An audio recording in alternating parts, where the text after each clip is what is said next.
오늘도 행복하세요. 자유세상의 유현상 목사입니다. 오늘은 빌립보서 2장 5절로 11절에 있는 말씀을 중심으로 해서 모든 이름 위에 지극히 뛰어난 이름을 주사라고 하는 제목으로 잠시 은혜를 나누고자 합니다.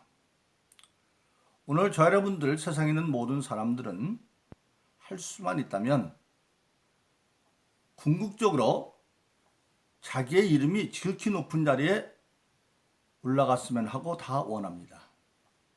그런데 그 인간이 원하는 것이 과연 가능한 일이나 되겠느냐 하는 겁니다. 그런데 결론부터 말하면 성경은 그것이 가능하다 그렇게 말하고 있습니다. 성경에 보면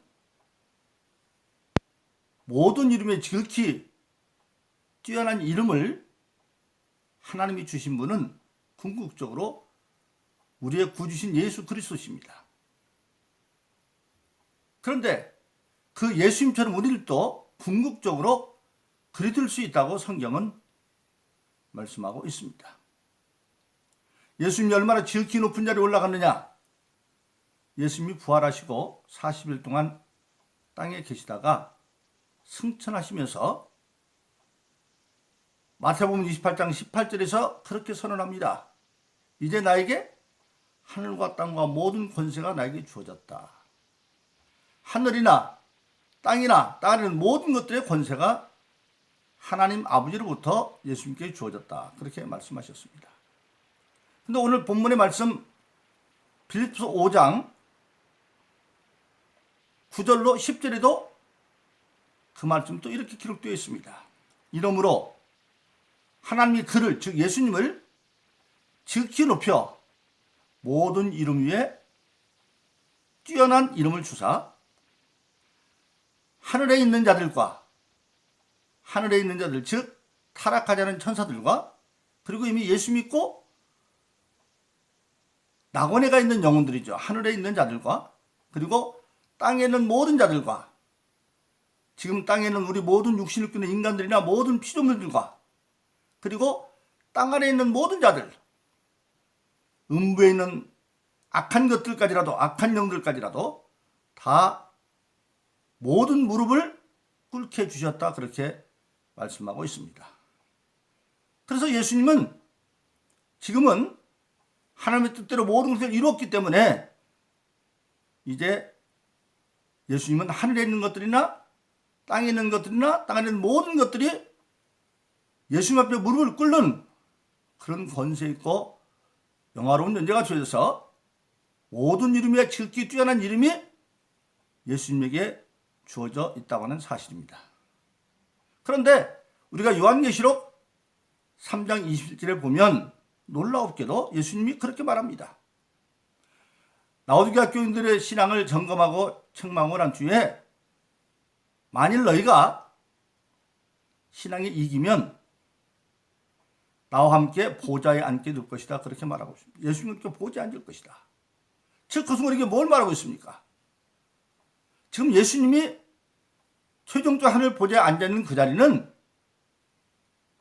하늘에 있는 것들이나 땅에 있는 것들이나 땅에 있는 모든 것들이 무릎 꿇게 하는 그런 자리인데 그 자리에 신앙에 이기는 자들은 주님과 함께 보좌에 앉게 해주겠다. 그렇게 말씀하고 있습니다. 그러면 우리가 어떻게 해야 그 자리에 갈 수 있느냐? 한마디로 말하면 예수님이 한 것을 그대로 본받아서 이 땅에는 예수님처럼 하면 그렇게 된다고 하는 사실입니다. 그런데 성경은 일찍이 그 모든 게 어떻게 되어집니까? 하나님이 함께 해주시면 다 되는 겁니다. 그래서 예수님이 요한복음 8장 29절에서 이렇게 말씀하시죠. 나를 보내신 이가 나와 항상 함께 하시도다. 즉 아버지 하나님이 항상 함께 하시는데 왜 내가 그의 기쁜 뜻을 행함으로 나를 홀로 두지 아니했습니다. 즉 예수님을 이 땅에 버리신 하나님 아버지의 기쁜 뜻을 깨닫고 그의 기쁜 뜻을 행했더니 하나님이 항상 함께 해주셨다 하는 겁니다. 그런데 오늘 예수 믿는 저와 여러분들도 근본적으로 하나님이 그걸 해주셨습니다. 일어났어요. 첫째는 뭐냐? 하나님의 기쁜 뜻이 무엇인가를 알게 하기 위해서 예수 믿는 저와 여러분들에게는 성령을 선물로 주셨는데, 그 성령은 고린도서 2장에 보면 하나님의 영이다 그랬어요. 하나님의 영이라 하나님의 속사정을 안다. 그래서 성령을 받은 우리는 성령의 은혜로 말미암아 하나님의 기쁜 뜻이 무엇인가를 깨달아 알 수가 있고, 그 다음에 예수님이 내 기쁜 뜻을 행함으로 그랬죠. 깨닫고 그것을 행하려고 할 때에 또 성령은 깨닫는 영에서 이제는 우리에게 행할 수 있는 능력이 되어주셔서 우리가 잘 아는 빌립보서 4장 13절처럼 나는 할 수 없지만 성령의 도움을 받아서 능히 할 수가 있다. 그래서 우리들도 예수님이 말씀하신 요한복음 8장 29절의 상황을 살아갈 수 있도록 은혜가 다 주어져 있다고 하는 사실입니다. 다만 이제 그것을 우리가 은혜를 이루려면 우리 인간은 인격체이기 때문에 하나님은 우리 인간을 지을 때 우리 인간에게만 하나님의 형상을 주어서 만들었잖아요. 이 하나님의 형상은 외형적인 모습이 아니라 인격적인 모습입니다. 즉 하나님의 인격인 지정의, 어떤 것을 옳고 그르고 깨닫는 지적인 능력과 그 다음에 정적인 것 깨달아 알았으면 취할 것은 취하고 버릴 건 버리는 그런 수용적인 능력과 그렇게 정리가 되었으면 이제는 행동할 수 있는 의지적인 역할, 그래서 지정의, 즉 하나님의 형상을 우리에게 주었습니다. 그렇기 때문에 하나님은 오늘 저와 여러분들 모든 인간들의 인격을 하나님 자신처럼 그렇게 존중합니다. 그래서 모든 구원을 이뤄놓고도 최종적인 건 인간이 선택하도록 만들어 놓은 거죠. 하나님은 격려하고 권면하고 하지만 궁극적으로 인간이 안 하면 어떻게 할 수가 없어요. 예수님도 오셔서 그렇게 회개하라고 외치고 했지만 마지막에는 예루살렘 입성하시면서 우는 걸로 끝내잖아요. 왜? 내가 너에게 정말 어미닭이 병아리를 몸같이 수없는 선제를 보내고 했지만 너희가 권고받는 날 권고받지 않으므로 결국은 돌불에 남지 않고 다 망하게 생겼구나. 아무리 권고 안 받아들이면 결국은 어찌할 수 없어요. 구원의 문제도 그렇죠. 요한복음 3장 16절 18절의 구원의 문제를 말할 때도 하나님이 세상을 저는 사랑하사 독생자를 주었으니 이는 저를 믿는 자마다 멸망치 않고 영생을 얻기를 하심이라. 하나님이 그 아들을 보내신 것은 세상을 심판을 해야 함이 아니라 그 아들로 말미암아 구원을 얻게 하려 함이라. 그 아들의 이름을 믿는 자는 구원을 받을 것이요 믿지 않는 자는 이미 정죄를 받았다. 믿고 믿는 것은, 믿지 않는 것은 인간의 문제다, 그렇게 말하고 있습니다. 그래서 마찬가지입니다. 오늘 저 여러분들에게도 예수님의 선언처럼 요한복음 8장 29절로 나를 보내신 이가 나와 항상 함께 하시도다. 내가 그의 기쁜 뜻을 행함으로 나를 홀로 두지 않았다. 우리도 항상 성령을 받았기 때문에 하나님의 기쁜 뜻을 깨닫고, 그리고 또 성령의 도움을 받아서 그 기쁜 뜻을 행하면 하나님이 홀로 두지 않아서, 그래서 임마누엘 신앙, 하나님과 함께하는 신앙이 계속될 수 있다고 하는 사실입니다. 그래서 우리들도 한마디로 말하면 내가 인격적으로 그 대신 마음을 다하고 목숨을 다하고 뜻을 다하고 힘을 다해서 하나님의 뜻을 이루고 살고 하려고 하면 우리들도 예수님처럼 될 수 있다고 성경은 분명하게 말씀하고 있고, 그것을 예수님이 친히 말씀하셨습니다. 그것이 바로 우리가 잘 아는 요한복음 14장 11절로 14절이죠. 예수님께서 뭐라고 말씀하십니까? 내가 진실로 진실로 너에게 이르노니 나를 믿는 자는 내가 하는 일을 너희도 할 것이요 나보다 더 큰 일을 하는 일은 내가 아버지께 합니다. 너희가 내 이름으로 무엇을 구하니 내가 시행하리니 이는 아들의 이름으로 말미암아 아버지를 영화롭게 하십니다. 그렇게 말씀하고 있습니다. 즉 우리도 예수님처럼 할 수 있다는 겁니다. 근데 어떻게? 예수님으로 기도함으로. 그럼 예수님이 너희가 내 이름으로 무엇을 내가 시행한다. 그리고 그 시행된 결과를 통해서 궁극적으로 하나님께 영광을 누리는 삶을 살게 하겠다. 그렇게 말씀하고 있습니다. 즉 한마디로 말하면 예수 믿고 성령 받은 우리들도 예수님처럼 예수가 될 수는 없지만 예수님을 할 수 있다는 겁니다.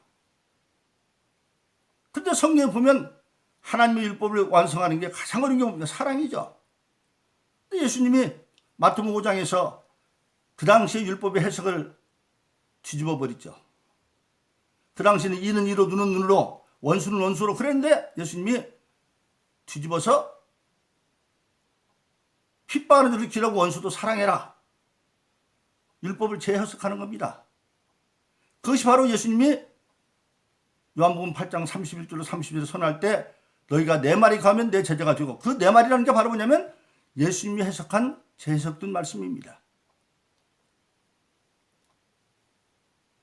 그리고 예수님은 그 원수까지 사랑하는 것을 계명으로 말한 것이 요한복음 13장 34절에 이르면 내가 너에게 새 계명을 주니 서로 사랑하라. 어떻게? 내가 너희를 사랑과 같이 너희도 서로 사랑하면 내 자녀를 알 것이다. 그리고 그것을 구체적으로 설명하는 자리가 예수님이 십자가에 지금 못 박혀 계십니다.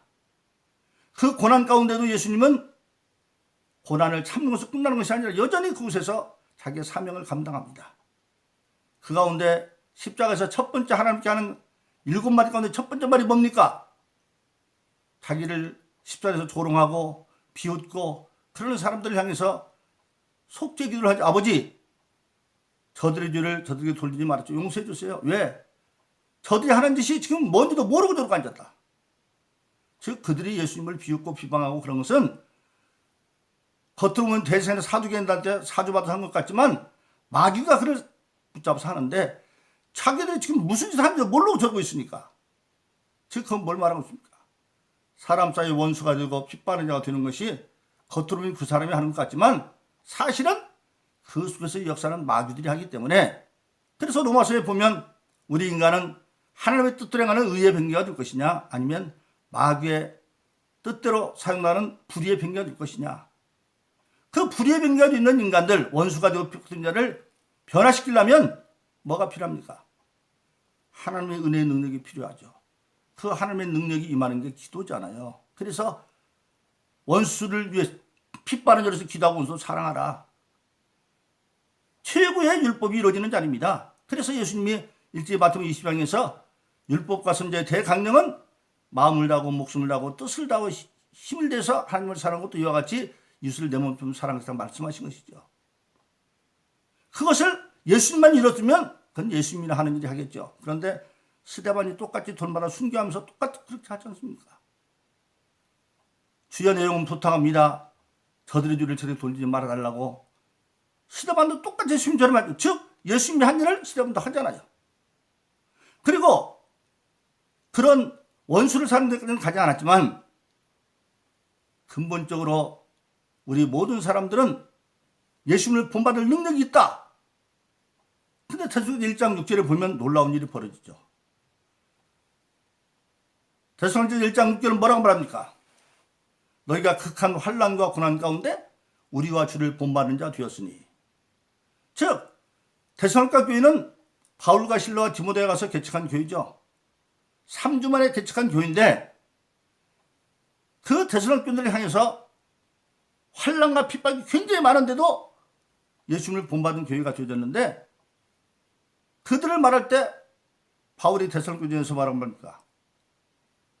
우리와 주를 본받은 자 되었다. 즉 바울과 실라와 디모데가 예수님을 본받았고 바울과 실라와 디모데 예수님을 본받은 그들을 데살로니가 교인이 본받아서 그 엄청난 환난 가운데 시작한 교회였지만 나중에 보면 마게도니아나 아가야 지방에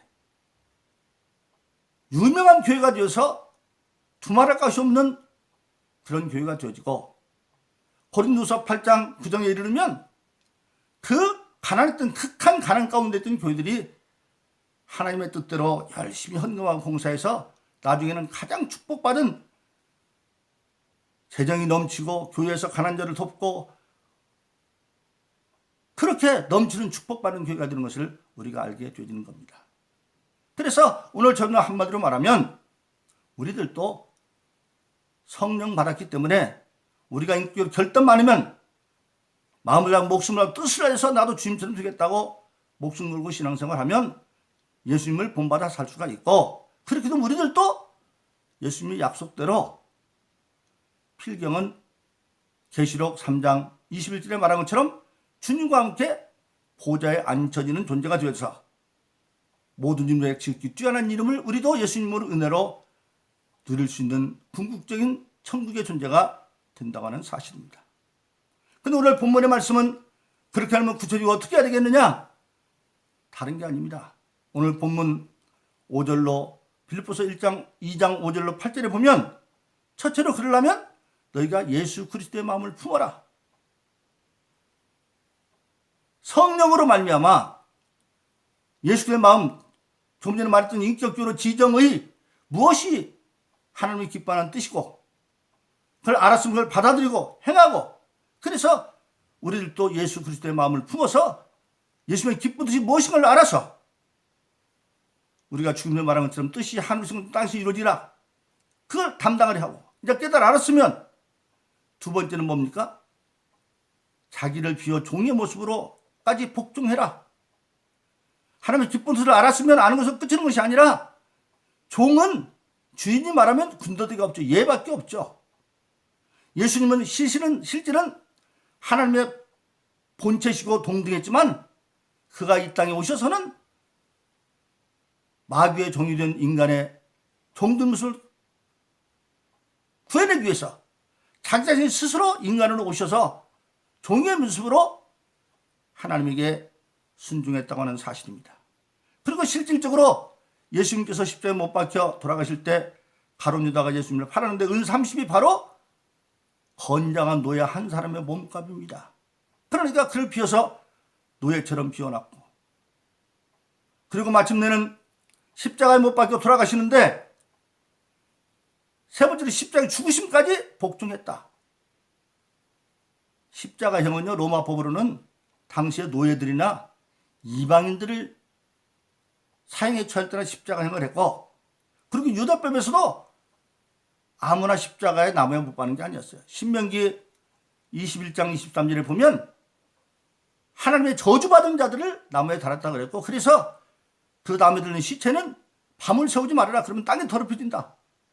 그래서 예수님의 십자가형은 로마법으로도 노예나 이방인 같은 천한 자들이 처형 방법이었고, 더군다나 유대법으로는 신명기 21장 24절인 것처럼 저주받은 자, 하나님이 저주한 자가 받는, 그래서 그 시체를 밤을 새워서 두면 안 된다 하는 정도로, 즉 인류의 모든 저주와 종된 것을 감당하기 위해서 예수님은 끝까지, 그도 십자가를 앞에 놓고는 이거 지나갈 수 없으니까 기도했죠. 그러나 내 뜻대로 마옵시고 아버지 뜻대로 해달라고 그렇게 기도하고 마침내 그는 죽기까지 복종함으로, 그랬죠. 오늘 본문에 복종함으로, 순종으로, 복종함으로 마침내 십자가상에서 사람들은 조롱할 때 예수님 내가 다 이루었다, 하나님이 나에게 주신 기쁜 뜻도 다 이루었다고 선언하고, 마침내 그 예수님을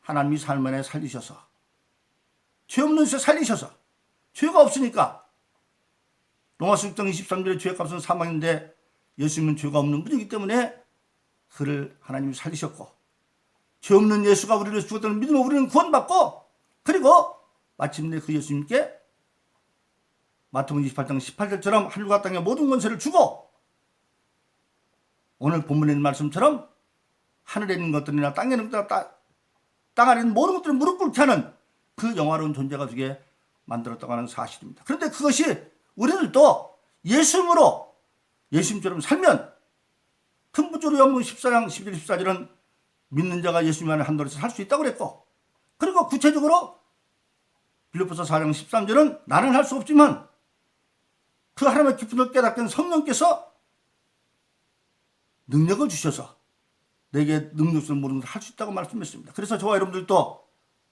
궁극적으로 예수님은 될 수 없지만 예수님처럼 될 수 있다고 하는 그 확고한 믿음을 가지고 마음을 다하고 모든 뜻을 다해서 하나님의 기쁜 뜻을 행함으로 우리 또 장차 천국에 이르러서 예수님의 약속대로 계시록 3장 20절 있는 것처럼 주님께 보좌 앉혀지는 모든 지극히 높은 뛰어난 이름의 자리에 앉기를 예수님으로 축원합니다.